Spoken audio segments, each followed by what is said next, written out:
Assalamualaikum warahmatullahi wabarakatuh. Alhamdulillah, nahmaduhu wa nasta'inuhu wa nastaghfiruh. Wa na'udzu billahi min shururi anfusina wa min sayyiati a'malina. Man yahdihillahu fala mudilla lah wa man yudlil fala hadiya lah. Ashhadu an la ilaha illallah wahdahu la syarika lah. وأشهد أن محمدا عبده ورسوله اللهم صل وسلم على محمد وعلى آله وصحبه أجمعين يا أيها الذين آمنوا اتقوا الله حق تقاته ولا تموتن إلا وأنتم مسلمون يا أيها الناس اتقوا ربكم الذي خلقكم من نفس واحدة وخلق منها زوجها وبث منهما رجالا كثيرا ونساء واتقوا الله الذي تساءلون به والأرحام إن الله كان عليكم رقيبا يا أيها الذين آمنوا اتقوا الله وقولوا قولا سديدا يصلح لكم أعمالكم ويغفر لكم ذنوبكم ومن يطع الله ورسوله فقد فاز فوزا عظيما فإن أصدق الحديث كتاب الله وخير الهدي هدي محمد وشر الأمور محدثاتها وكل محدثة بدعة وكل بدعة ضلالة أما بعد. Muslimin dan muslimat yang dirahmati oleh Allah Subhanahu wa taala sekalian. Alhamdulillah, pada malam ini kita dapat bersama-sama sekali lagi berhimpun dalam kuliah Zoom ini untuk kita sambung balik kuliah kita mengambil manfaat daripada tafsir yang terkenal di alam Nusantara ini, iaitu tafsir Hamka. Yang mana pada kuliah yang lepas kita telah pun membicarakan ayat yang pertama sehingga ayat yang ketujuh. Cuma bila sampai ayat yang ketujuh tu, saya tak sempat nak bacakan ulasan Hamka pada ayat yang ketujuh tu. Yang mana Allah Subhanahu wa taala dalam ayat yang kelima, enam dan tujuh menceritakan berkenaan tentang keadaan orang-orang yang bertakwa, yang beriman, lalu memberikan sesuatu kebaikan. Allah Subhanahu wa taala mengatakan kepadanya, fanuyassiruhu lil yusra. Kami akan mudahkan jalannya ke arah yang mudah. Maka saya menyebutkan dalam kuliah yang lepas, Allah apabila memudahkan untuknya ke jalan yang mudah, ulama tafsir mempunyai tiga pendapat. Pendapat yang pertama mengatakan yang dimaksudkan dengan mudah itu, Allah memudahkan jalannya ke arah yang mudah, iaitulah syurga. Iaitulah syurga. Itu tafsir yang pertama. Tafsir yang kedua, Allah Ta'ala mudahkannya ke arah kebaikan. Maksudnya kalau dia beriman, kalau dia bertakwa, kalau dia banyak bersedekah, banyak memberikan sesuatu yang baik, maka Allah Ta'ala akan mudahkan jalannya ke arah kebaikan. Yang mana akhirnya kebaikan itu juga akan membawa ke syurga. Jadi tafsiran yang pertama dan kedua ni bukanlah tafsiran yang saling bercanggahan, tetapi tafsiran yang saling kait-mengait. Manakala tafsiran yang ketiga, Allah Ta'ala akan mudahkan jalannya untuk ke arah yang mudah, iaitu kembali semula melakukan kebaikan yang telah dia lakukan. Kalau orang tu beriman dan dia sentiasa memberikan kebaikan, kebaikan itu akan diulang dan akan diulang sehingga menjadi konsisten pada amalannya. Dalam istilah syar'i kita panggil istiqamah. Seperti mana di dalam hadis apabila Nabi sallallahu alaihi wasallam ditanya oleh seorang sahabat bagaimana ataupun apakah nasihat yang ingin diberikan kepada sahabat tersebut, maka Nabi sallallahu alaihi wasallam menyebutkan, qul amantu billah thumma istaqim. Katakan aku beriman dengan Allah, kemudian beristiqamahlah. Ya, istiqamah maksudnya konsisten berada di atas kebenaran. Nak konsisten berada di atas kebenaran ni bukan mudah, tuan-tuan dan puan-puan. Ya, nak konsisten melakukan amal saleh bukan mudah. Sebab itu manusia ni memerlukan suasana, memerlukan persekitaran yang baik untuk terus kita kata apa, memberi kesan kepada dia supaya dia terus melakukan kebaikan tanpa putus-putus. Sebab tu kadang-kadang kita sendiri tahu, kan? Kalaulah kata kita semayang kat rumah umpamanya. Kan, kalau kita semayang kat rumah, kadang-kadang ada waktu, bahkan mungkin dalam kebanyakan waktu, kita tak salat pun qabliyah dengan ba'diyah. Kan? Kita salat fardu aja. Mungkin tuan-tuan berbeza. Tapi kalau saya tengok diri saya, kalau semayang kat rumah, salat qabliyah dengan ba'diyah ni rasa macam susah sikit nak buat. Kalau buat pun rasa macam adalah sikit susah. Tapi kalau kita salat di masjid, kalau kita salat di masjid, kita pergi sebelum azan, kita akan mulakan dengan salat tahiyatul masjid. Tak ada siapa paksa pun. Tapi bila kita tengok orang sana buat, bila kita tengok orang sini buat, dan kita pun berada dalam masjid, lalu kita terdorong secara tidak sengaja ataupun secara tanpa paksaan untuk melaksanakan salat tahiyatul masjid. Kan? Kemudian bila azan pula, tak ada siapa paksa untuk kita laksanakan salat qabliyah. Lepas daripada salat fardu, tanpa siapa ada paksa pun. Tak ada siapa pergi letak pistol dekat kepala. Hang salat ba'diyah sekarang. Tak ada. Tapi kita terdorong untuk melaksanakan salat ba'diyah. Kenapa? Kerana suasana itu mempengaruhi. Maka, sebab itu tuan-tuan dan puan-puan rahmati Allah sekalian, Allah Subhanahu wa ta'ala menganjurkan. Allah menganjurkan manusia ni berlumba-lumba dalam memberikan kebaikan. Berlumba-lumba dalam melakukan kebaikan. Sebab apa? Sebab bila semua manusia berlumba melakukan kebaikan, automatik dia akan menimbulkan satu budaya. Ya, dia menimbulkan satu budaya, manusia nak buat benda baik. Manusia terbiasa dan terdorong melakukan benda baik. Dulu ada satu video saya tengok disebarkan di media sosial, kan. Satu video yang mana video tu satu orang perempuan. Dia orang nak buat orang kata apa, kajian sosial sikit. Perempuan tu masuk dalam klinik. Yang mana dalam klinik tu waktu perempuan tu masuk dah ada orang menunggu turn. Style dia, kursi tu disusun yang paling dekat dengan pintu doktor sehinggalah yang paling jauh. Setiap kursi tu ada orang. Jadi dibunyikan siren. Tit, bunyi siren. Bila bunyi siren, semua orang dalam klinik tu bangun. Kecuali perempuan ni. Perempuan ni tak tahu apa, dia baru masuk. Yang bangun tu, semua berpakat. Sesama dia orang, bila bunyi siren je, kita bangun. Tak tahu apa sebab pun, saja je nak tengok perempuan tu macam mana. Jadi mula-mula perempuan ni dia tengok orang bangun, dia pun pelik. Siapa bangun? Kan? Pasal apa semua ni pakat bangun belaka, kan? Jadi dia tak tahu pasal apa. Tapi dia tengoklah kali pertama. Kali kedua bunyi siren. Tin. Semua pakat bangun. Dia pula tengok lagi sekali. Dia pun nak bangun. Tapi lambat sikitlah dia bangun. Kan, lambat sikit dia bangun, tapi dia dah mula bangun. Kemudian bila dia dah bangun kali ketiga, dia pun tunggu sekejap. Dia kata, mungkin lepas ni kalau bunyi siren kena bangun juga kot, kan. Dia pun tunggu. Bunyi siren kali ketiga, dia bangun. Jadi orang yang ada dalam klinik tu, yang di depan tu dah masuk, dah jumpa doktor, keluar. Jadi dia orang pun injak kursi, sehingga kan perempuan ni, dia yang paling depan sekali berada di pintu doktor. Orang depan ni dah tak ada dah. Bila bunyi siren, dia dah tak ada siapa lagi yang mendahulu dia. Tapi dia mula bangun. Dan dia pula memberi contoh kepada orang lain yang baru masuk untuk bangun. Kemudian bila dia jumpa doktor, bila sampai di luar, orang mula temu ramah dia. Orang kata, kenapa you bangun tadi? Dia kata, saya pun tak tahu, tapi pakat semua bangun. Sehingga kan bila tak ada orang bangun lagi, dia pun mula bangun. Dia mula bangun. Walaupun dia tak faham. Itulah keadaan manusia, tuan-tuan.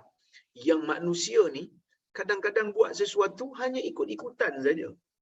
Kan, dia buat sesuatu hanya ikut-ikutan.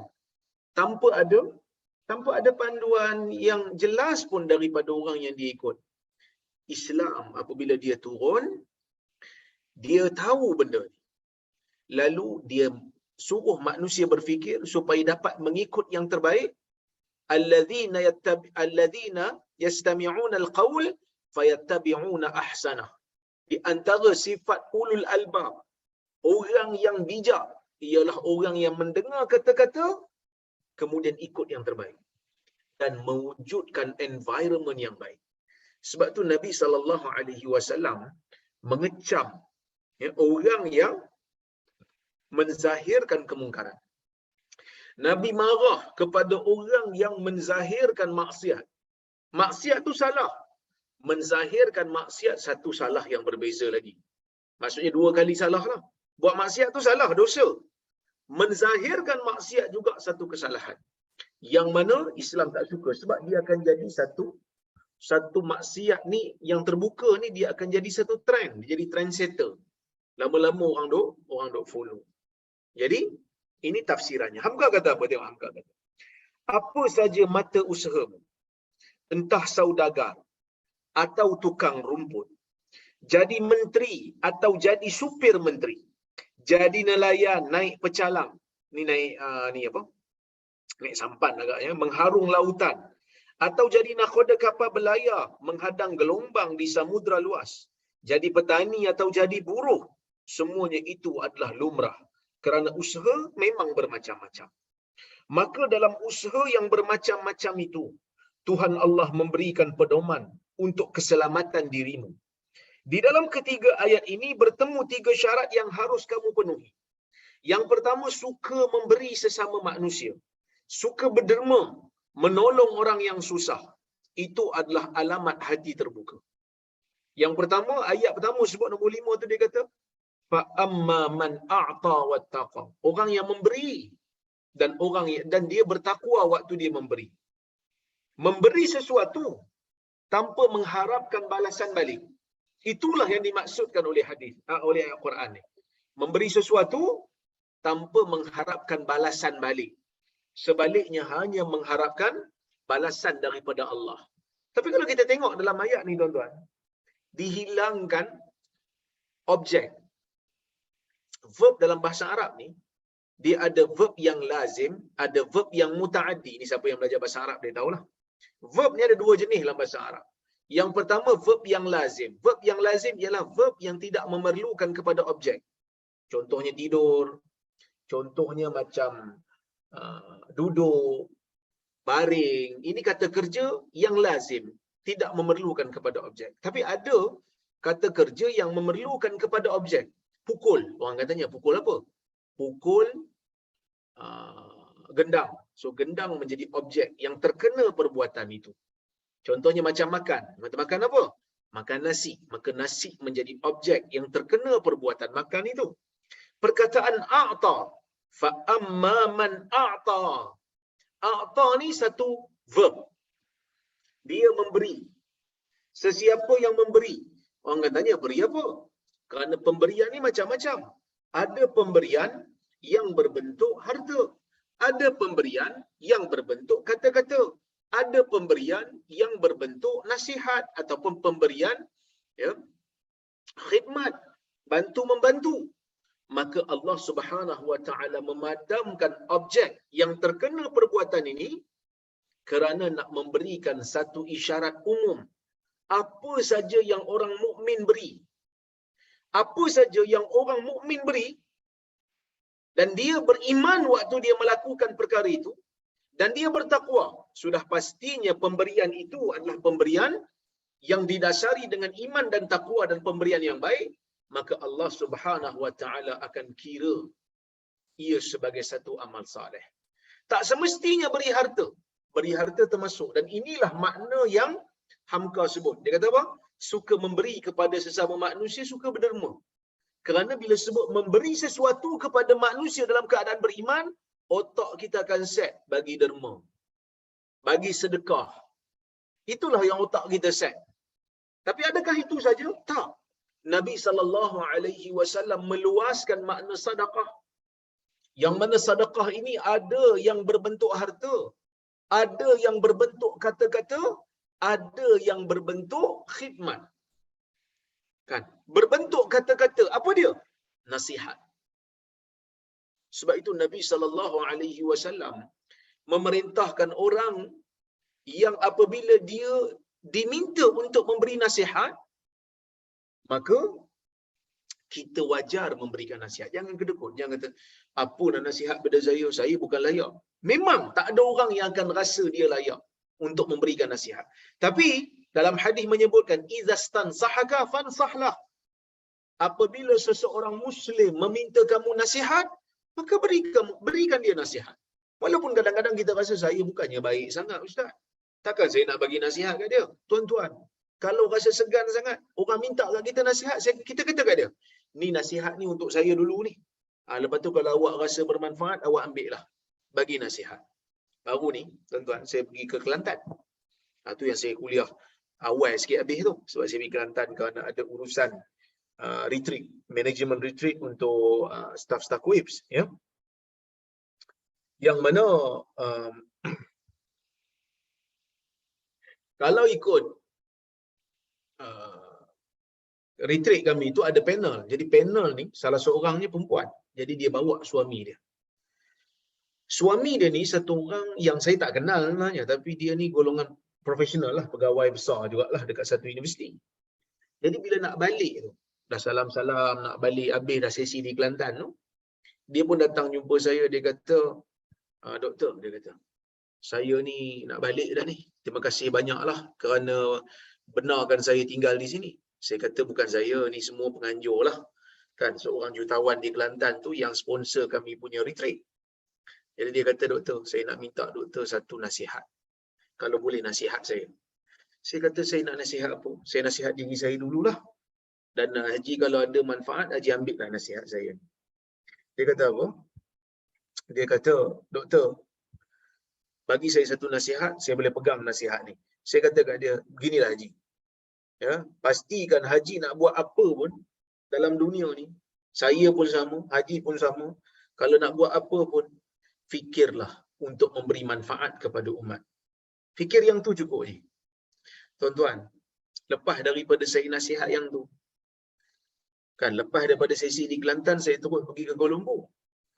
Dia jumpa saya dekat Kuala Lumpur. Dia jumpa saya, dia siap buat proposal. Nak buat manual untuk korporat. Corporate management, corporate identity, sorry. Corporate identity yang mana corporate identity ni untuk KUIP berkembang lebih maju, garis panduan macam mana nak guna logo. Dan dia kata apa Ustaz? Dia kata apa kat saya tuan-tuan? Dia kata, doktor saya buat benda ni pro bono, for free. Doktor tak payah bayar. Saya buat untuk umat, teringat pesanan doktor kat saya. Kemarin dia kata, nak buat apa pun fikir pasal umat. Ni khidmat saya untuk umat insya-Allah. Tuan-tuan, saya dalam hati saya kata, masya-Allah. Kadang-kadang kita rasa nasihat yang kita bagi ni, kita rasa kecil. Tapi mungkin bagi seorang yang menerima nasihat kita, dia akan pegang nasihat kita tu sampai akhir hayat dia. Tuan-tuan bayangkan, kita hanya bagi satu nasihat yang tak ada pakai modal pun. Tapi perkataan itu apabila memberi manfaat kepada manusia dalam hidup dia seluruhnya, maka kita akan insya-Allah kalau kita ikhlas, kita akan dapat ganjaran yang sangat besar. Sebab itu di dalam hadis menyebutkan kalimatut thayyibah itu sedekah. Perkataan yang baik itu juga dianggap sebagai pemberian sedekah. Daripada kita maki orang, daripada kita kutuk orang, daripada kita sebut benda yang bukan-bukan, kita menyebutkan perkataan yang baik. Kalimatun thayyibah, perkataan yang baik. Ya, al-ma'ruf, melakukan kebaikan walaupun bukan pemberian harta, ia juga dianggap sebagai satu sedekah. Sebagai satu sedekah. Jadi sebab itu, kalau tak ada benda nak dibagi, tak ada harta, lebihan harta tak ada pada kita untuk kita bagi, paling tidak tuan-tuan, bagilah satu sumbangan yang baik yang bukan pun berbentuk harta pun okey. Beri supaya orang tengok yang kita ni ada menyumbang sesuatu. Kan? Sebab kalau kita bagi harta, mungkin harta tu tak kekal, kita bagi dia hilang. Tapi kalau bagi sumbangan berbentuk ilmu, sumbangan berbentuk wakaf umpamanya, paling tidak dia kekal kan. Jadi pelbagai kan pemberian baik ni. Ya. Maka Hamka kata yang kedua, hendaklah takwa selalu kepada Tuhan. Pelihara hubungan dengan Tuhan pada malam dan siang. Waktu kita memberi, kita bertakwa. Kerana syarat nak jadikan amalan kita sebagai amalan yang dianggap amal saleh, mesti ada iman. Mengakui adanya nilai-nilai baik dalam dunia ini. yang terpuji oleh sesama manusia. Kalau ketiganya ini telah dipegang teguh, pemurah, takwa dan menjunjung tinggi kebaikan, diberilah jaminan atau janji oleh Tuhan. Apa dia? Kami akan mudahkannya ke jalan yang mudah. Artinya akan dilapangkan oleh Allah dada manusia menghadapi perjalanan hidup itu. Jadi kalau kita hidup dalam dunia ni, banyak buat kebaikan, beriman kepada Allah, jiwa kita akan tenang melalui perjalanan dunia. Kalau Allah Subhanahu Wa Taala berikan kita musibah sekalipun, musibah yang sampai kat kita tu, paling tidak kita akan tenang, kita boleh kawal diri. Sebab apa? Sebab ya, kita tahu di sebalik segala ujian ini, ia memberikan 1001 hikmah yang kita cuba untuk dapat hikmah tersebut, yang kita cuba dapat orang kata apa, manfaat daripada ujian yang Allah Subhanahu Wa Taala berikan untuk kita menyedari diri kita bahawasanya kita ni manusia yang lemah, sentiasa mengharapkan kepada balas bantuan daripada Allah Subhanahu Wa Taala. Teguh pertalian jiwa dengan sesama manusia, dan teguh pula pertalian jiwa dengan Allah. Bila kita memberi sesuatu, tak kiralah bagi apa pun, bagi harta sebagai sedekah, ya, bagi nasihat, bagi panduan kepada orang, kita akan bertambah hubungan baik sesama manusia. Kan hubungan baik sama manusia tu jadi elok. Orang duk ingat kita sebagai orang yang berjasa. Kita bukan bagi tu kerana nakkan habuan, tak, tapi dia akan ingat kita sebagai orang yang berjasa. Okey. Dan ilham atau petunjuk akan selalu diberikan oleh Tuhan, sehingga segala langkah maju dalam hidup itu tidak ada yang sukar. Artinya meskipun ada kesukaran terbelintang di hadapan, akan ada saja petunjuk Tuhan untuk mengatasi kesukaran itu. Tuhan akan bagi panduan kat dia walaupun susah. Nabi SAW kehidupan dia sukar. Sepanjang hayat Nabi setelah dilantik menjadi Rasul, dipenuhi dengan ujian. Tapi ujian tu, adakah ujian tu mematahkan semangat Nabi SAW dalam berdakwah? Tidak sekali-kali. Bahkan Nabi terus berjuang dan terus berjuang, sehinggakan kerajaan kecil Madinah itu dapat menggegarkan ketakutan orang-orang Rom yang berada di medan Mu'tah pada ketika itu. Kita cuba bayangkan, Madinah yang kecil menggetarkan Raja Rom yang mempunyai empire yang sangat besar. Jadi kekuatan itu datang dalam jiwa orang yang beriman. Okay. Melihat kepada jalan yang digariskan Allah dengan ketiga ayat ini, kita diberi peringatan bahawa kekayaan batin sejati ialah silaturahmi dengan masyarakat, takwa kepada Allah dan cinta akan kebaikan. Inilah hidup manusia.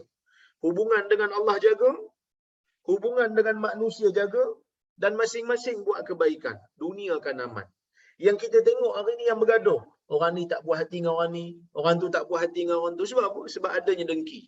Pasal apa dengki? Sebab orang yang nakkan sesuatu, bila tak dapat dan dia tak bersihkan jiwa dia, maka dia akan terlibat dengan benda dengki. Macam mana Islam suruh rawat benda tu? Orang yang ada kelebihan yang lebih tu, sedekah pada orang yang tak dapat ni. Contoh, kita dapat naik pangkat. Apa salah pergi belanja kawan kita yang tak dapat tu? At least dia happy. Dia kata, saya ni walaupun tak dapat naik pangkat, tapi dia belanja saya makan. Dia ingat juga kat saya, kan? Jadi kebaikan akan memadam keburukan. Innal hasanat yudhibna sayyiat. Sesungguhnya kebaikan akan memadam keburukan. Baik. Bukanlah kekayaan itu rumah gedung bagus, kenderaan indah mengilap, pangkat tinggi membumbung, disegani orang ke mana pergi. Itu belum tentu kekayaan. Kalau ketiga kekayaan batin tadi tidak ada. So Hamka nak bagi tahu, kadang-kadang kekayaan ni tak dapat dihitung dengan banyaknya harta. Bahkan dalam hadis Nabi SAW sendiri sebut, laisal ghina an kathratil aradi walakinnal ghina ghinan nafsi. Maka Nabi mengatakan, bukanlah kekayaan itu dengan banyaknya harta.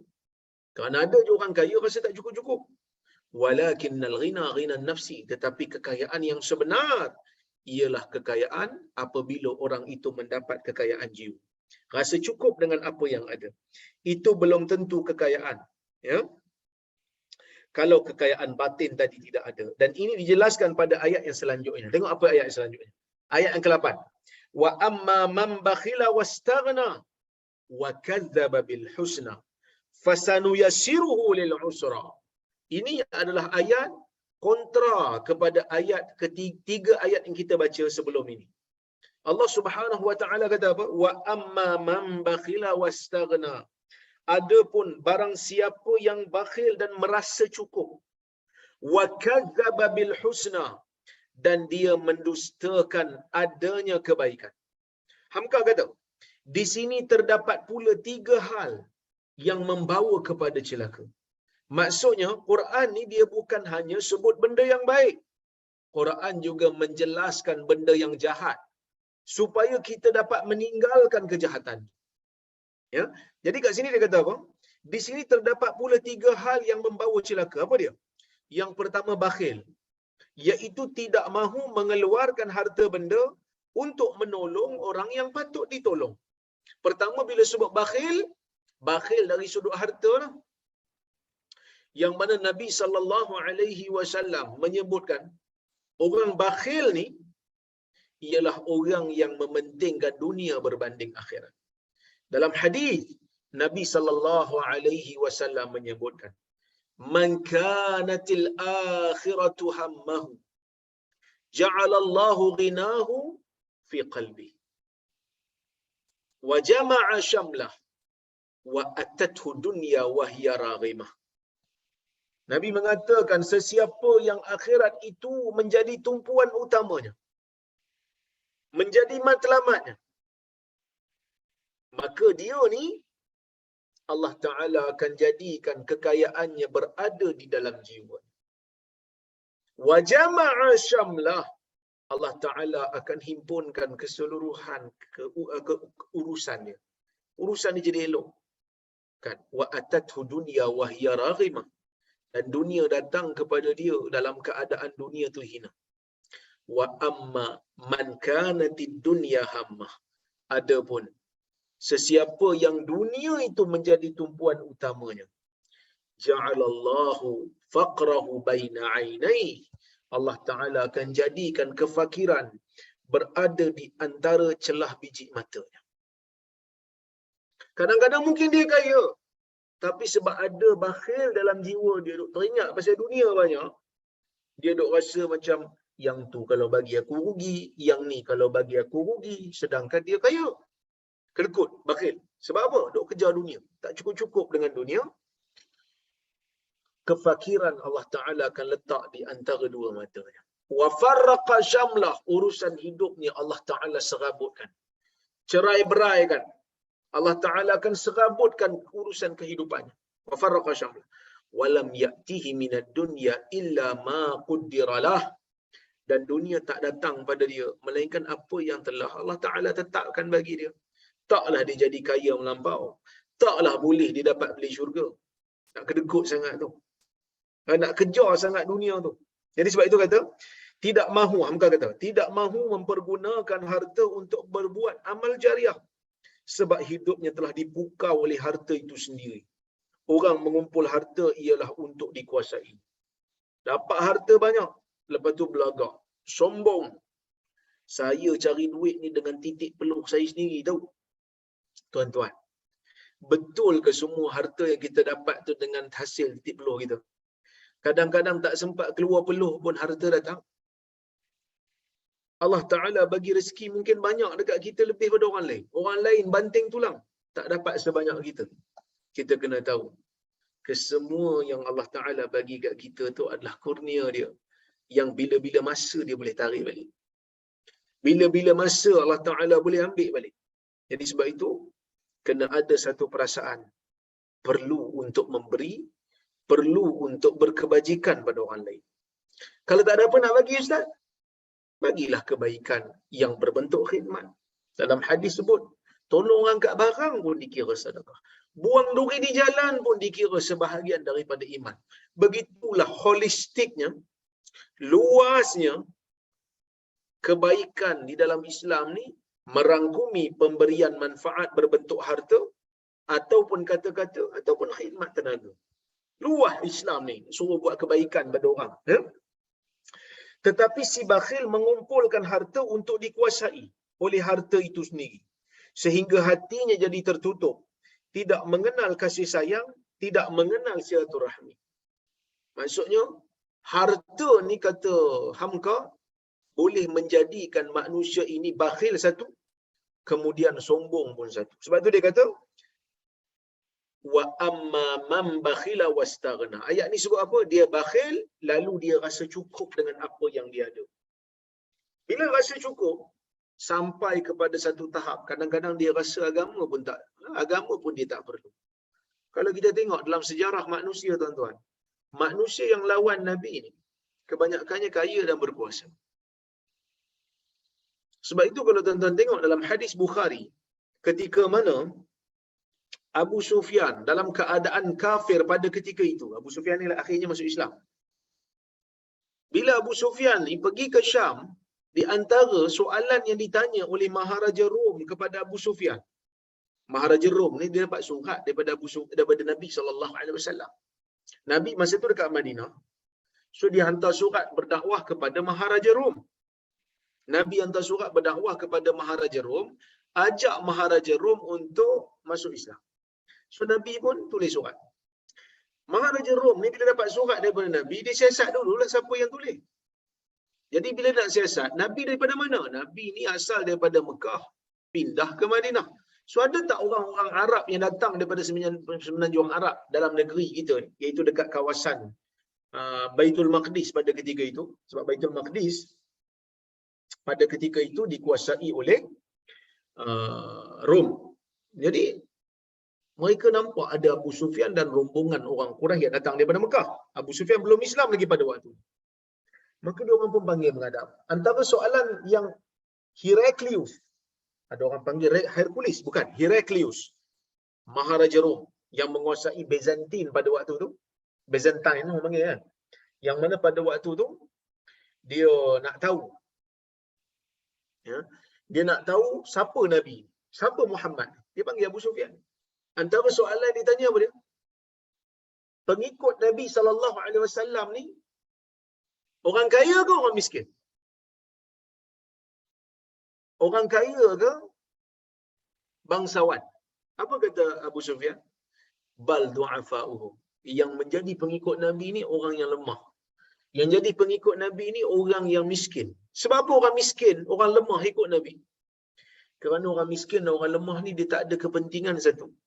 Yang kedua, dia nak dengar dulu. Kerana kadang-kadang orang kaya ni, yang hidup dia, saya tak kata semua, tapi pada zaman tu, orang kaya ni bila dia dah ada kuasa, hidupnya dah cukup, dia maintain status quo. Dia tak nak ubah apa pun. Apa yang perlu dia ubah pun? Dia rasa tak perlu ubah apa-apa. Saya dah cukup dah kehidupan saya. Perasaan itulah kadang-kadang boleh membawa manusia kepada bahaya. Bahaya apa? Rasa cukup dengan apa yang ada, kedekut, tak perlu lagi nak buat apa-apa kebaikan. Manakala orang miskin, dia rendahkan diri untuk dengar sesuatu. Mungkin ada kebaikan daripada apa yang dibawa ni. So sebab itu, pengikut Nabi SAW pada peringkat awal, ialah orang miskin. Jadi sebab itu, kalau kita ni tuan-tuan, rezeki cukup, harta banyak, kita kena banyak. Kita kena banyak muhasabah. Supaya Allah Ta'ala didik kita. Saya ni pun sama juga ni. Kan? Bila duduk dekat Perlis ni tuan-tuan, jadi bos. Kira dekat universiti tu saya orang nombor 1. Keputusan saya boleh overrule keputusan-keputusan yang lain. Jadi, bagi saya, bila keadaan ni berlaku, kita perlu kepada muhasabah. Tengok balik. Kita memerlukan sesuatu yang boleh menjadikan kita kekal tawaduk. Hamka kata apa? Yang kedua, merasa segala cukup kita pakai menjadi erti dari kalimat istaghna. Istaghna ni maksud cukup. Cukup segala-gala apa yang ada pada diri. Iaitu orang-orang yang mengurung diri kerana takut kena. Kadang-kadang dia kurang senang menerima pertolongan orang. Kerana takut kalau nanti terpaksa membalas budi dengan menolong pula. sebagai kelanjutan dari keruntuhan jiwa dan penyakit itu, datangnya penyakit ketiga. Apa dia? Wa kadzdzaba bil husna, mendustakan adanya kebaikan. Dia tidak mempercayai bahawa di dunia ini ada nilai-nilai kebaikan. Kebaikan hubungan sesama manusia dan kebaikan hubungan dengan Allah. Dan kebaikan yang ditemui di dunia ini diharapkan akan ditemui pula di akhirat. Dalam ayat 6 hingga 9 bertemu perkataan al-husna yang kita ertikan kebaikan. Menurut tafsir Al-Kashani mengakui bahawa betapa pentingnya al-husna atau kebaikan itu ialah melakukan dalam kenyataan apa yang telah dirasakan dalam hati. Husna ni maksud kebaikan. Kebaikan merangkumi kebaikan kepada Allah yang bermaksud keimanan, dan juga kebaikan sesama manusia yang merangkumi silaturahim, dan juga merangkumi bantuan, memberi manfaat kepada manusia. Tapi orang ni bila dia dah bakhil, dia tak percaya wujudnya benda ni. Bahkan kalau kekayaan yang ada pada diri dia, merasa cukup dengan apa yang dia ada sehingga dia tak perlu apa-apa kebaikan lagi, kadang-kadang boleh membawa manusia ini kepada takabur dan seterusnya membawa kepada kufur. Tuan tengok apa yang berlaku kepada Firaun. Allah memberikan dia kekuasaan yang maha dahsyat. Allah memberikan kepada dia kekuatan yang sangat hebat. Kerajaan yang sangat besar, kerajaan yang sangat mewah. Tapi apa yang berlaku? Sikit pun dia tak nak dengar hujah Musa. Walaupun dia tahu, dia tak boleh jawab hujah Musa ni. Dia panggil ahli-ahli sihir untuk lawan dengan Musa. Nabi Musa boleh mengalahkan ahli-ahli sihir Fir'aun dengan mukjizat yang Allah Ta'ala beri pada dia. Sepatutnya kalau ikut logik, dia ikutlah Nabi Musa dah kalah kan. Tapi manusia takabur. Ya? Wastaghna, rasa diri hebat. Rasa diri tak perlu lagi kepada Musa. Tambah pula Musa tu orang yang pernah hidup dalam istana dia. Kan? Para ulama berbeza. Adakah Fir'aun yang lawan Musa tu sama dengan Fir'aun yang bela Musa? Kalau ikut pendapat yang sahih, mengikut pendapat yang tepat, itulah Fir'aun yang sama. Dia yang jaga Nabi Musa ni. Dia yang beri makan. Dia yang ambil daripada kecil. Dia takabur daripada nak mendengar kata-kata Musa. Ni pun kadang-kadang ada juga ni. Dalam diri kita kadang bila nak dengar daripada orang muda, alah budak muda gitu, mentah lagi. Betul, kadang-kadang budak muda ni mentah. Tetapi tak bermakna budak muda itu tidak ada kebaikan yang kita boleh dengar daripada dia. Sebab itu Al-Imam Al-Bukhari rahimahullah, dia mengatakan apa? La yakunul muhaddith muhaddithan illa hatta yasma'a mimman huwa a'la minhu aw mithluhu aw dunahu, kama qala. Imam Bukhari kata muhaddis ini, seseorang muhaddis tidak akan menjadi muhaddis yang betul-betul muhaddis melainkan setelah dia mendengar daripada orang yang lebih tinggi darjatnya daripada dia, ataupun seumpamanya, ataupun lebih rendah daripada dia. Maksudnya nak jadi muhaddis yang betul-betul muhaddis, dia kena dengar daripada semua orang yang boleh memberi manfaat pada dia. Walaupun orang tu lebih muda, tak kisah. Sebab aku dengar kerana dia ada ilmu. Bukan kerana aku nak rasa diri aku hebat. Ini benda yang diajar oleh muhaddisin zaman dululah. Ya? Baik. Artinya bahawa semua orang memang merasakan dalam hati bahawa berbuat baik memang baik. Tapi tidaklah semua orang sanggup mengerjakannya. Kalau kita nampak terdetik dalam diri kita ni nak buat kebaikan, kalau boleh buat terus. Jangan tangguh-tangguh. Sebab apa? Sebab kalau kita tangguh, bimbang penangguhan itu akan menyebabkan pembatalan. Takut-takut tak sempat nak buat, tiba-tiba jadi sibuk dan sebagainya. Ya?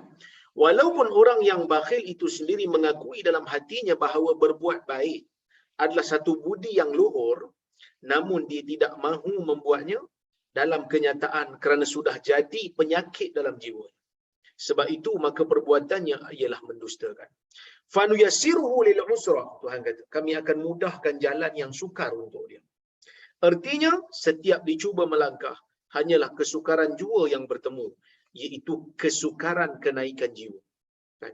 Jadi sukar jiwa, jadi sempit. Nak bagi ini rasa rugi, nak bagi itu rasa banyak sangat. Dijadikan Tuhan dadanya sangat sempit, seperti orang yang cuba naik ke langit. Kan? Syekh Muhammad Abduh menulis, erti mudahnya ialah menuju kesukaran, tiap melangkah bukan membawa naik, melainkan membawa jatuh. Tertutup jalan kemanusiaan dan jatuh darjat rendah kebinatangan sampai bergelumang dengan dosa-dosa. Kemudian Allah Ta'ala kata apa? وَمَا يُغْنِي عَنْهُ مَالُهُ إِذَا تَرَدَّى. Dan tidaklah hartanya dapat menolong dia jika dia terjerumus. Bila dia dah terjerumus dalam perkara-perkara buruk, bila dia terjerumus dalam dosa, bahkan mungkin lebih teruk dalam syirik, sekali-kali hartanya tidak akan dapat untuk bantu dia. Kan hari ni kita tengok orang mengkaji tentang mumia Firaun ni. Kan? Ada mumia yang dipakaikan dengan emas penuh di badan. Tapi apa jadi pada badan tu? Badan tu tidak dapat manfaat pun daripada emas yang dipakaikan pada dia. Kubur Firaun dekat Mesir tu, dekat Valley of the Kings, kan, dekat Al-Aqsar tu, kita tengok, saya ada pengalaman pergi tengok, banyak harta-harta yang disimpan sewaktu nak ditanam mumia ni, sewaktu nak disimpan mumia ni, banyak harta-harta yang ditanam sekali. Adakah semua harta itu memberikan manfaat kepada mereka kalau mereka tidak beriman? Sesekali tidak. Kan? Kita dok cari harta banyak. Bukan salah, tak salah. Tapi jangan sampai kepada tahap bakhil. Sebab apa yang kita simpan tu belum tentu kita punya pun. Takut-takut esok kita mati, dah lebuh. Terus jadi waris punya. Kan? Sebab itu, kita kena letak dalam diri kita.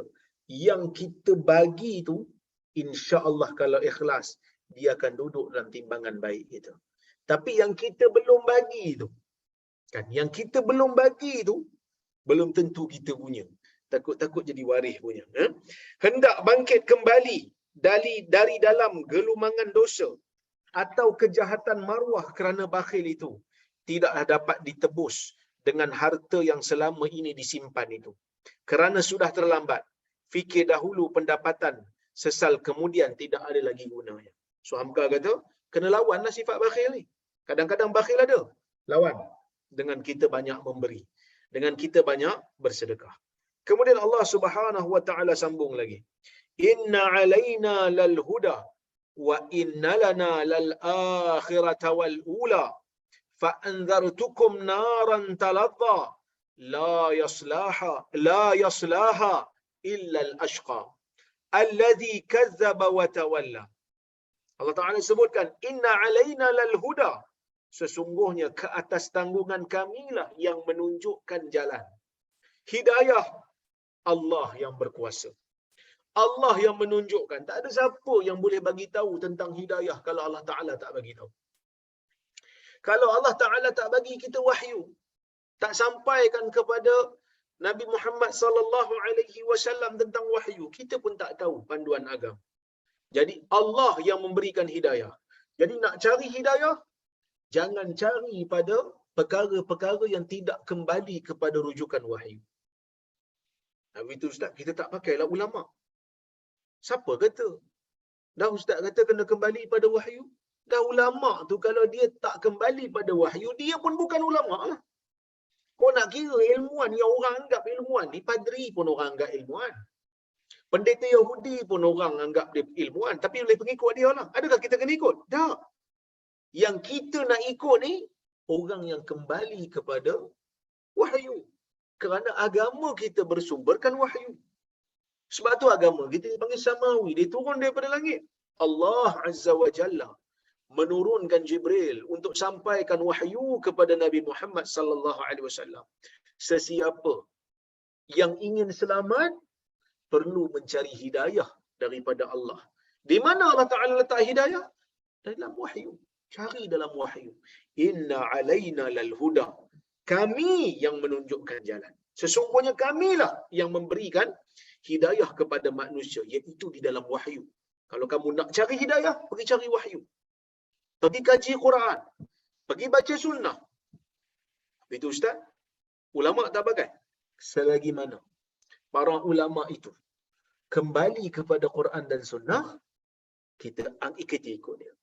Tetapi kalau ulama yang dianggap sebagai ulama tidak merujuk kepada Quran dan sunnah, membelakangkan Quran dan sunnah, mendahulukan nafsu dia, maka kita wajib untuk meninggalkan dia dalam keadaan itu.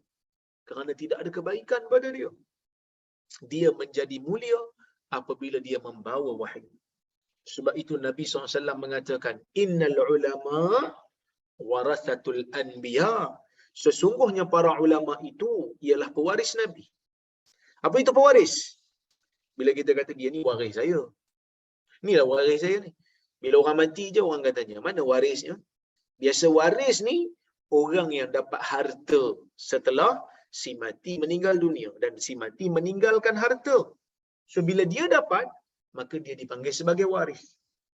Nabi SAW menyebutkan dalam hadis, fa innal anbiya lam yuwarrisu dinaran wala dirhama. Nabi-nabi tidak mewariskan kepada umat dia dinar ataupun dirham. Duit emas dia tak tinggalkan, duit perak pun dia tak tinggalkan. Cuba tuan-tuan buka dompet, ada duit emas yang Nabi bagi? Ada duit perak yang Nabi tinggalkan pada tuan-tuan dan puan? Tak ada. Jadi bila tak ada, kita kena tanya, Nabi tinggalkan apa? Dalam hadis riwayat Al-Imam Malik dalam Muwatta, Nabi SAW menyebutkan apa dia? Taraktu fikum amrain lan tadillu ma in tamassaktum bihima kitab Allah wa sunnata rasulih. Aku tinggalkan kepada kamu dua perkara yang kamu tidak akan sesat selagi mana kamu berpegang dengan keduanya. Selama-lamanya tak akan sesat. Kitab Allah wa sunnata rasulih. Kitab Allah dan sunnah Rasul. Nabi mewariskan ilmu daripada Quran dan sunnah. So kita pegang yang tu. Kita pegang pewaris Nabi yang berpegang dengan benda tu, insya-Allah kita akan selamat. So kita kena ingat, tidak mungkin kita boleh mencari hidayah dalam kitab selain daripada Al-Quran dan Sunnah. Tak mungkin. Tak mungkin. Tapi itu kita baca kitab fiqh, Ustaz. Dapat hidayah. Kitab fiqh tu memberikan hidayah bila dia kembali kepada Quran dan Sunnah. Semua dalam agama ni mesti kembali kepada Quran dan Sunnah. Inna alaina lal huda. Tapi ada orang kadang-kadang dia panas telinga dengar.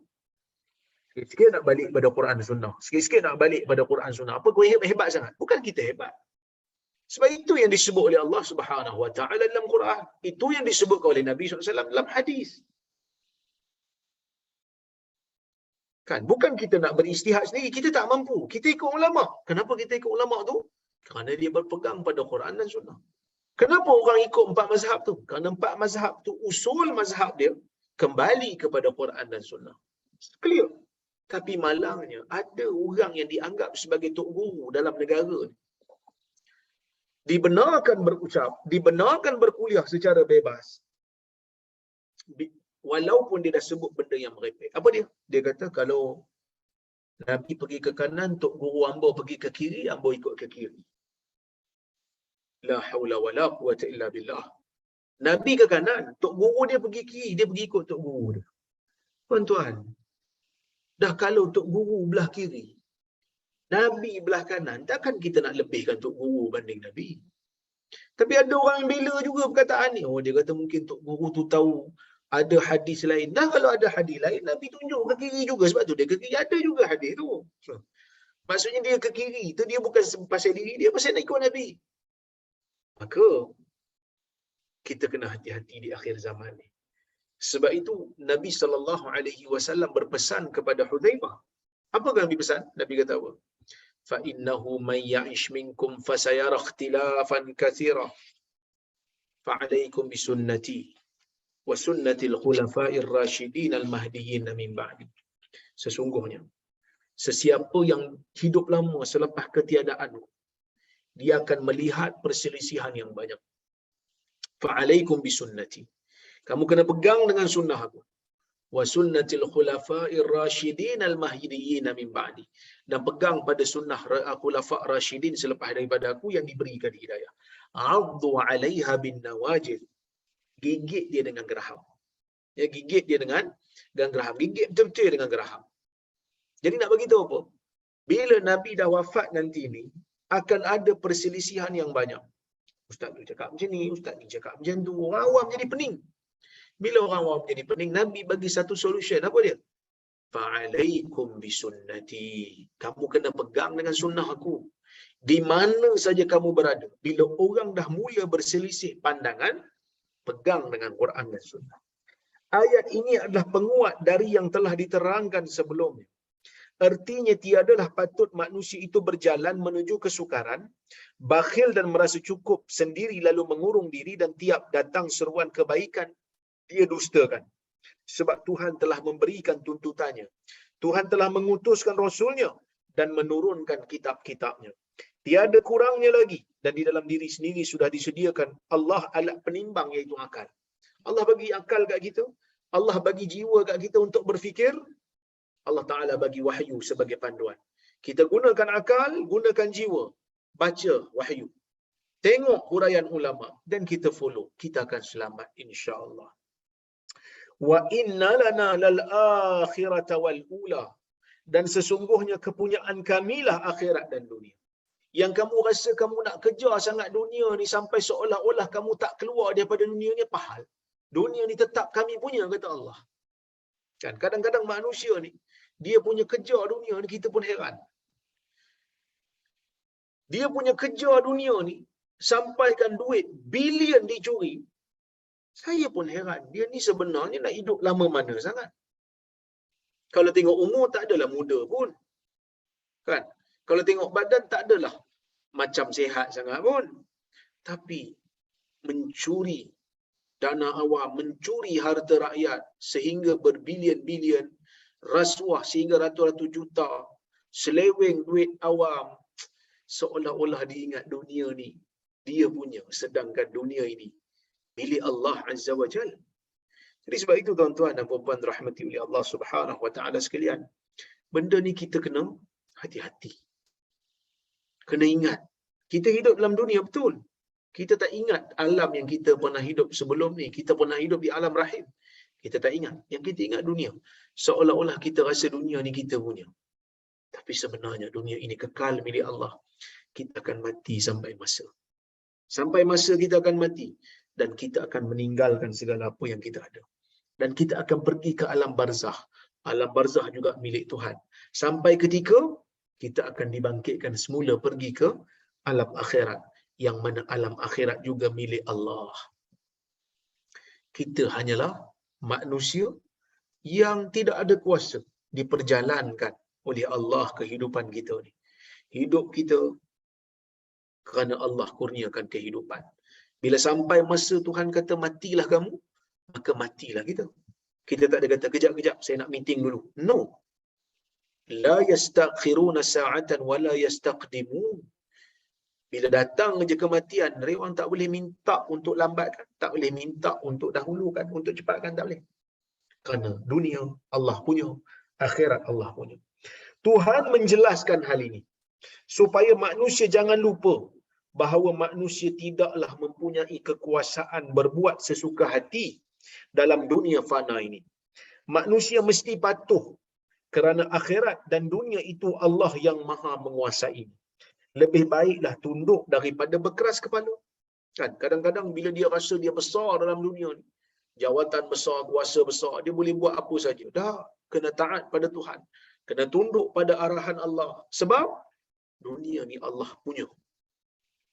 Fa anzartukum naran taladha. Allah Taala kata, aku memberi ancaman kepada kamu tentang api yang menyala-nyala.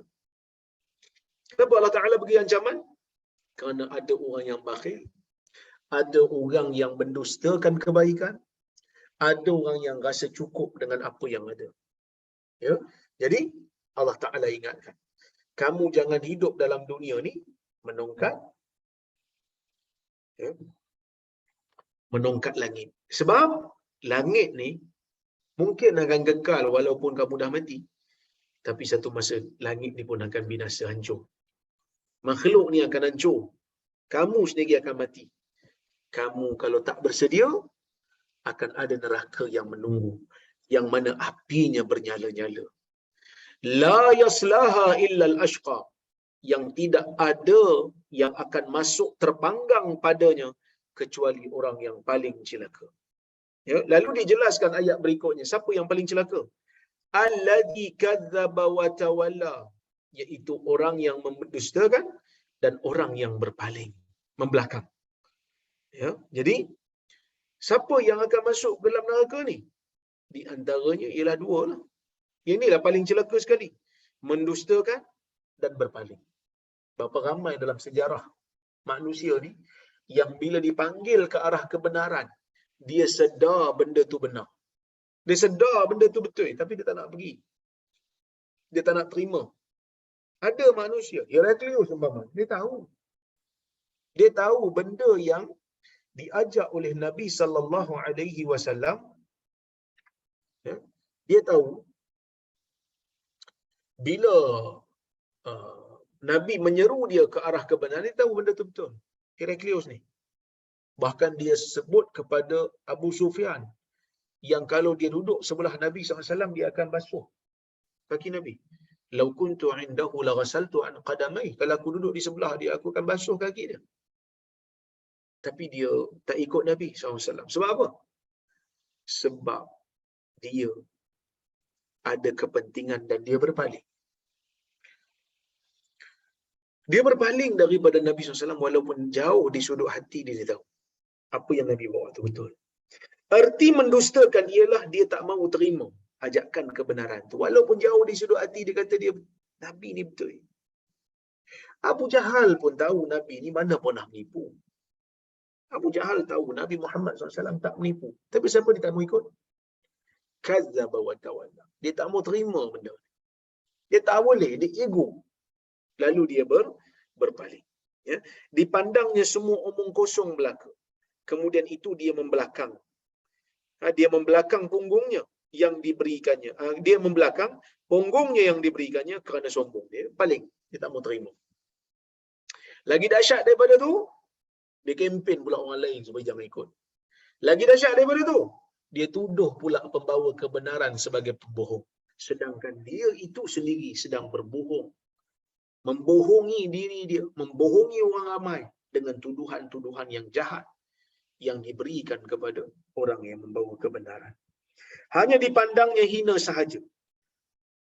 Rasulullah SAW yang menyampaikan petunjuk-petunjuk Tuhan. Nabi yang bawa kepada dia kebenaran, yang bawa kepada dia wahyu, yang bawa kepada dia bukti-bukti yang pelbagai untuk menunjukkan kebenaran dakwah Nabi. Dia tak mau terima. Dia hina lagi adalah ini yang diungkap pada pepatah Melayu. Bersultan di mata, beraja di hati. Maksudnya buat suka hati dalam dunia ni. Tanpa ada panduan. Ya, tak mau ikut kebenaran yang dia sedar benda tu benar. Seakan-akan dia merasa dirinya lebih tinggi. Dan Rasul-Rasul itu hina belaka. Dan sabda-sabda Tuhan itu omong kosong. Dan mereka benar sendiri. Sebab itu sudah sepantasnya lah api neraka yang bernyala-nyala tempat mereka. Bukan Tuhan tak bagi peluang. Tuhan bagi peluang. Banyak bukti Tuhan sebut dalam Al-Quran yang Tuhan bagi kepada Firaun, yang Tuhan bagi kepada Namrud, yang Tuhan bagi kepada pendeta Yahudi bila mereka menolak Nabi Isa. Begitu banyak bukti, begitu banyak keterangan, begitu banyak mukjizat yang ditunjukkan kepada mereka. Tetapi apa yang mereka buat? Yang mereka lakukan ialah tetap mendustakan Nabi sallallahu alaihi wasallam. Ini yang menyedihkan. Hadirin mukminin yang rahmati Allah Subhanahu wa taala.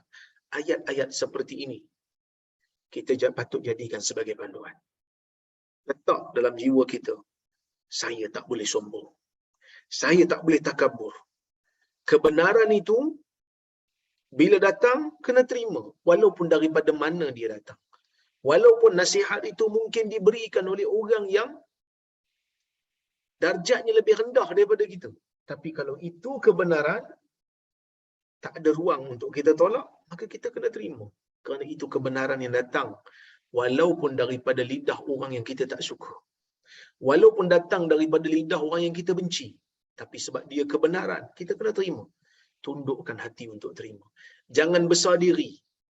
jangan takabur, jangan sombong. Kita akan selamat kalau kita boleh melazimi benda ni. Hadirin mukminin rahmati Allah sekalian, tadi saya duk baca satu biografi ulama yang ditulis oleh Al-Imam Az-Zahabi dalam kitab dia Siyar A'lamin Nubala. Ada seorang alim nama dia Ji'abi.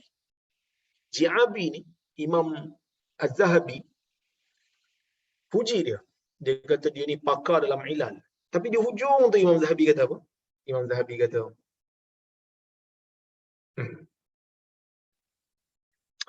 Imam Zahabi kata di hujung tu dia kata kana fasiqan qalila ad-din. Dia ni orang fasik dan agama dia pun kurang. Di awal-awal dipuji dari sudut kepakaran, tapi di hujung agama dia sedikit bermasalah. Nak tengok nak apa yang Imam Zahabi nak tunjuk pada kita? Adilnya Imam Zahabi dalam menilai manusia. Kalau manusia tu memang ada kepakaran dalam sesebuah ilmu, walaupun dia tu ada masalah sikit dalam pegangan agama dia, tapi dia cakap benda betul, kita kena terima.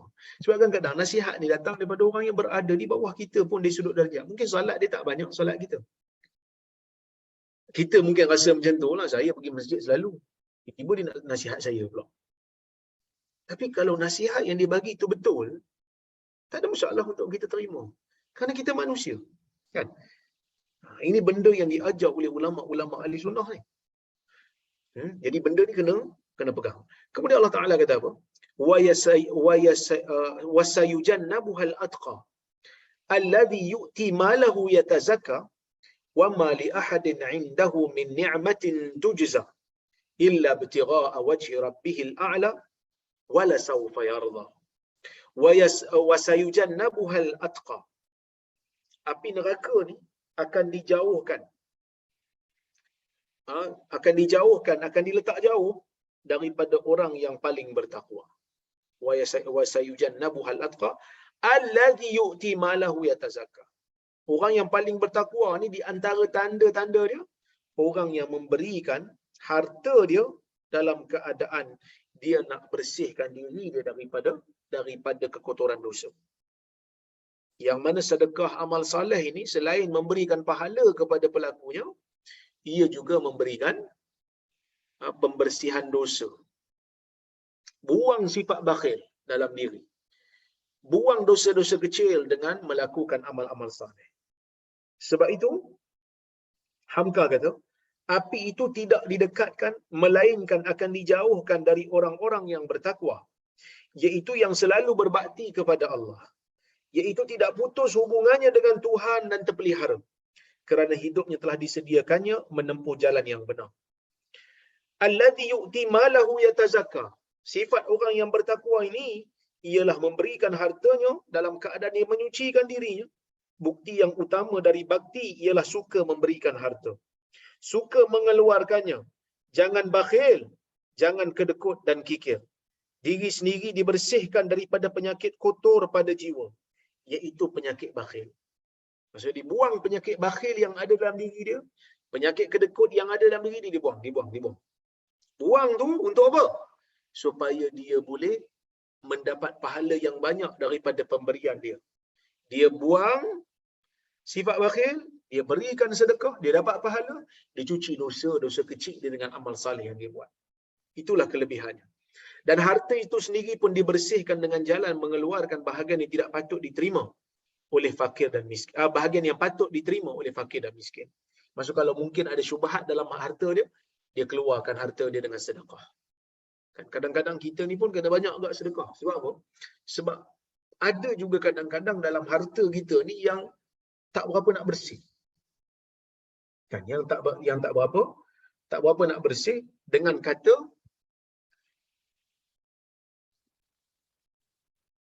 kita kerja, contohlah janji nak kerja 8 jam.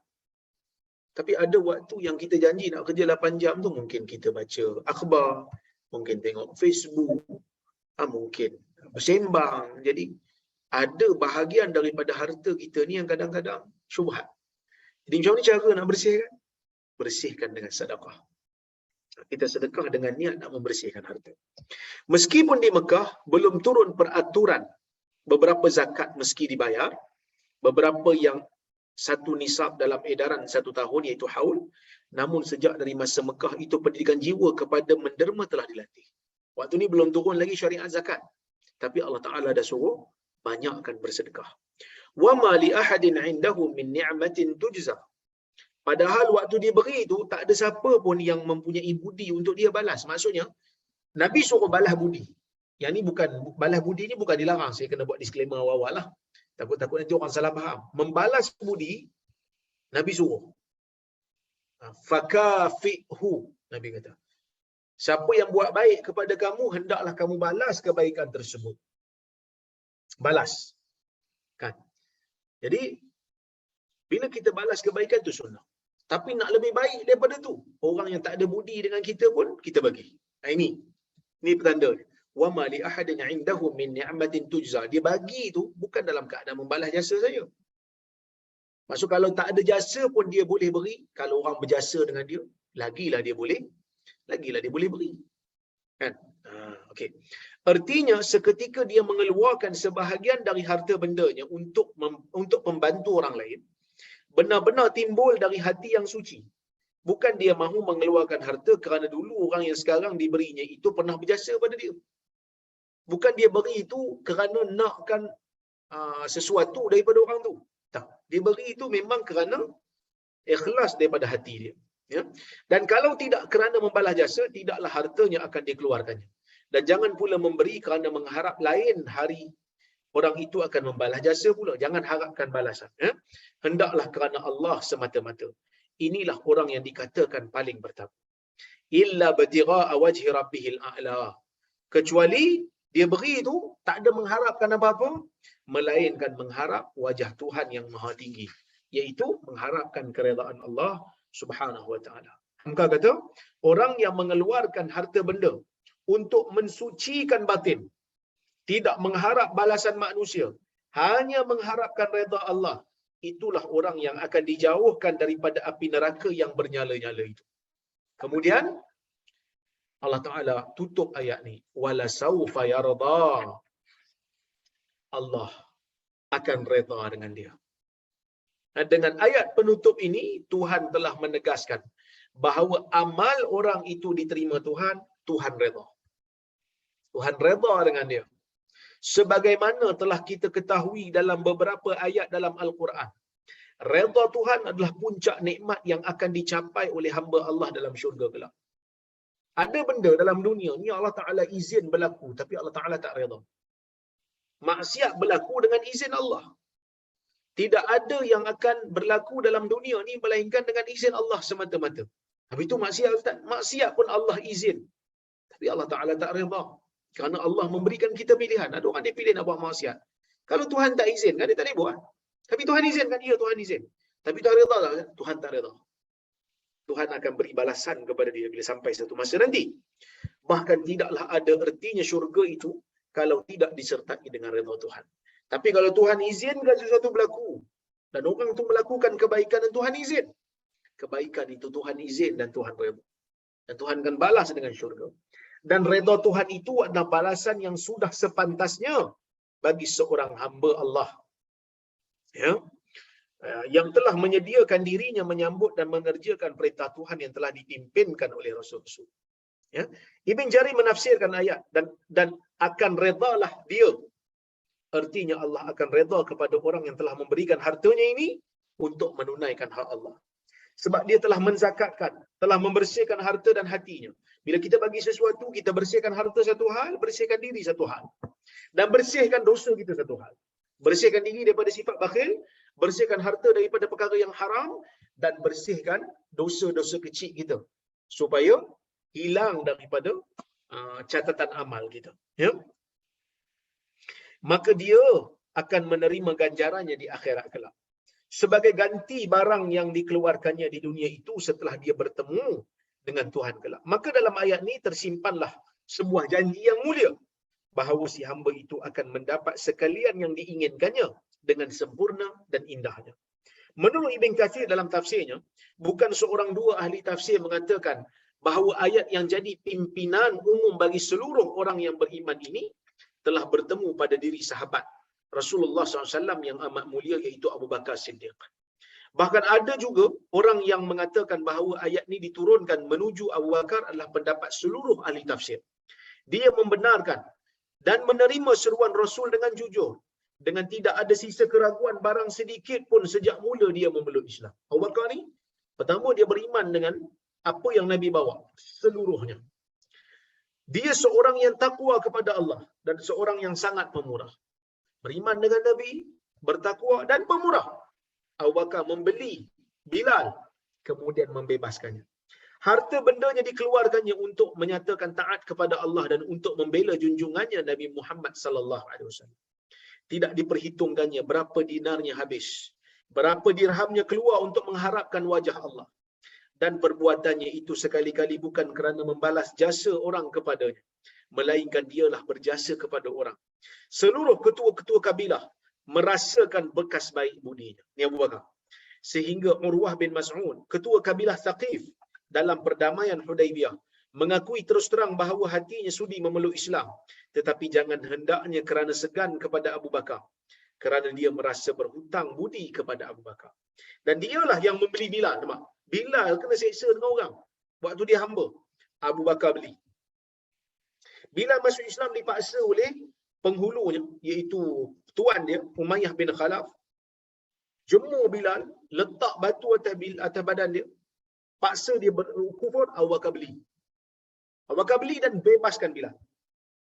Dan dia kata dialah yang membeli Bilal yang telah diseksa oleh penghulunya Umayyah bin Khalaf ketika Bilal dijemur di atas pasir panas, dan setelah dibelinya langsung dimerdekakannya. Padahal di saat kaum itu muslimin sangat sengsara kerana aniayaan orang Quraisy. Dia tak peduli pun, dia beli, dia bebaskan. Sedangkan beli boleh guna lagi.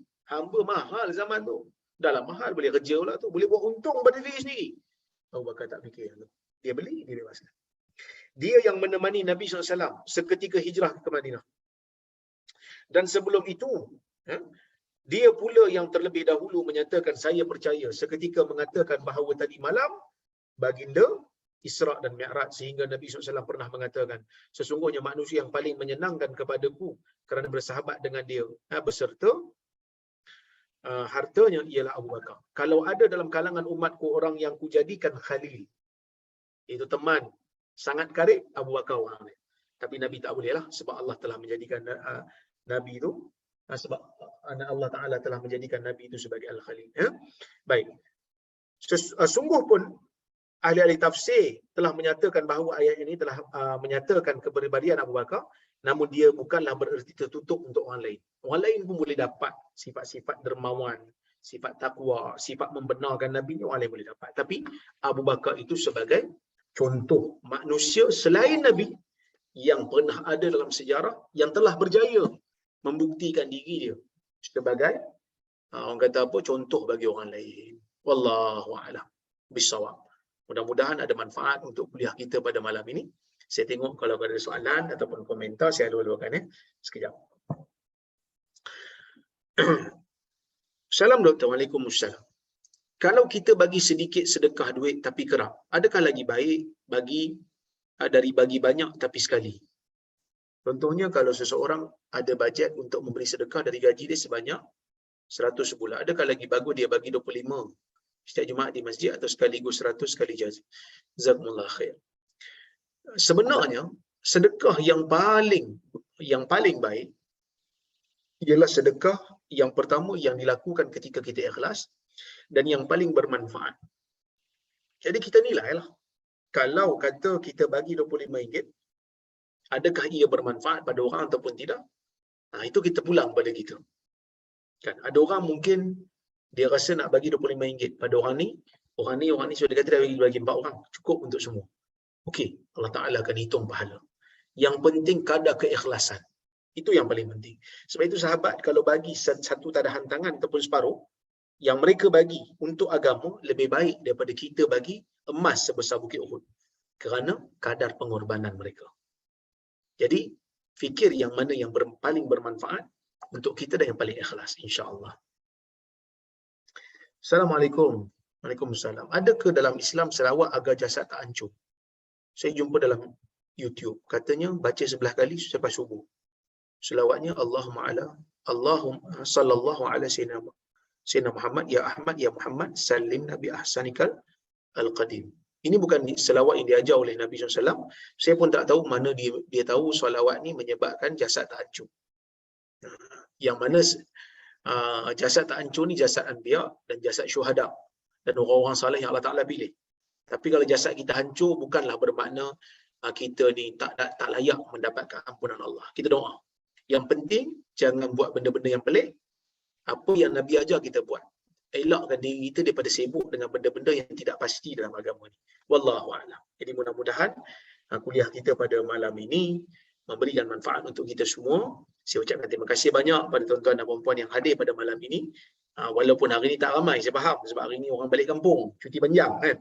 Jadi tuan-tuan masih lagi setia bersama dalam kuliah kita. Mudah-mudahan Allah Ta'ala berkati tuan-tuan dan puan-puan yang hadir. Saya juga nak ucap terima kasih banyak kepada tim Tafaqquh Fiddin yang tak jemu-jemu menganjurkan kuliah. Jangan susah hati, tak ramai ke ramai ke, yang penting kita sediakan platform. Allah Subhanahu Wa Ta'ala akan hitung sebagai amal soleh, insya-Allah. Jadi tuan-tuan dan puan-puan rahmati Allah sekalian, saya rasa cukup sekadar itu. Saya mohon maaf terkasar bahasa tersilap kata. Kita jumpa di lain masa. Aqulu qawli hadza wa astaghfirullahal azim li wa lakum. Wassalamualaikum warahmatullahi wabarakatuh. Waalaikumsalam warahmatullahi wabarakatuh. Terima kasih doktor. Terima kasih sponsors.